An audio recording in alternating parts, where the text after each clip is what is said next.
আজকের বিশেষ বিশেষ খবর। পরের মাস থেকেই গ্যাস বুকিংয়ে বাড়ছে খরচ, ক্রেডিট কার্ড ব্যবহারকারীদের ধাক্কা দিল ব্যাংক। ক্রেডিট কার্ড দিয়ে গ্যাস বুকিং এবং ইলেকট্রিক বিল পেমেন্ট এবার খরচ বাড়তে চলেছে। আইডিএফসি ফার্স্ট ব্যাংক ও ইয়েস ব্যাংকের কার্ড ধারকদের জন্য বাড়বে খরচ। আসুন দেখে নেব কখন কত টাকা দিতে হবে, হিসেব কষে দেখা যাক। গ্যাস সিলিন্ডার বুকিং, বিদ্যুতের বিল দেওয়া, জল কর পেমেন্টের মতো ইউটিলিটি বিল পেমেন্টের ক্ষেত্রে দিতে হবে সারচার্জ, যার ফলে গ্যাস বুকিং বা বিদ্যুতের বিল বুকিংয়ের খরচ বাড়বে। দেশের জনপ্রিয় বেসরকারি bank IDFC first bank credit card ব্যবহারকারীদের উপর এই সারচার্জ লাগু করছে। পাশাপাশি একই নিয়ম প্রযোজ্য হচ্ছে ইয়েস ব্যাংকের ক্রেডিট কার্ডধারীদের জন্য। আগামী 1 মে থেকেই এই নতুন চার্জ লাগু হচ্ছে। এর অর্থ হল উভয় ব্যাংকের ক্রেডিট কার্ডের মাধ্যমে ইউটিলিটি বিল পরিশোধের ক্ষেত্রে সারচার্জ দিতে হবে। এর আগে অনেক ব্যাংকই ইউটিলিটি বিল, ইন্স্যুরেন্স এবং ভাড়া পরিশোধে রিওয়ার্ড পয়েন্ট দেওয়া বন্ধ করে দিয়েছে। এবার ধীরে ধীরে চাপানো হচ্ছে সারচার্জও।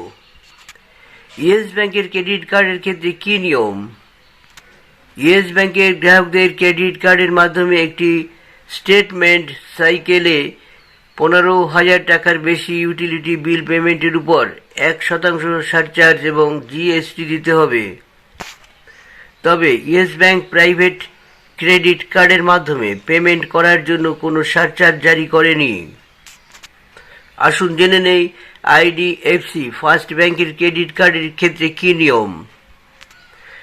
আইডিএফসি ফার্স্ট ব্যাংক ক্রেডিট কার্ডের মাধ্যমে একটি স্টেটমেন্ট সাইকেল 20,000 টাকার বেশি ইউটিলিটি বিল পেমেন্টের উপরে 1% সারচার্জ এবং জিএসটি ধার্য করবে।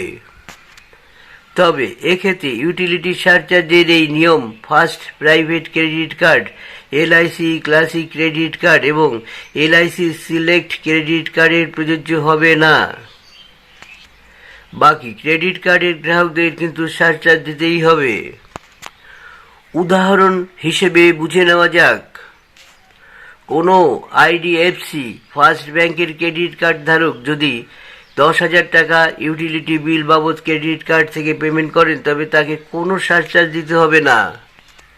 কিন্তু যদি ওই কার্ড ধারক এক পেমেন্ট সার্কেলে মাধ্যমে 30,000 টাকা খরচ করেন, তবে তাকে অতিরিক্ত 10,000 টাকার উপরে 1% সারচার্জ জিএসটি দিতে হবে।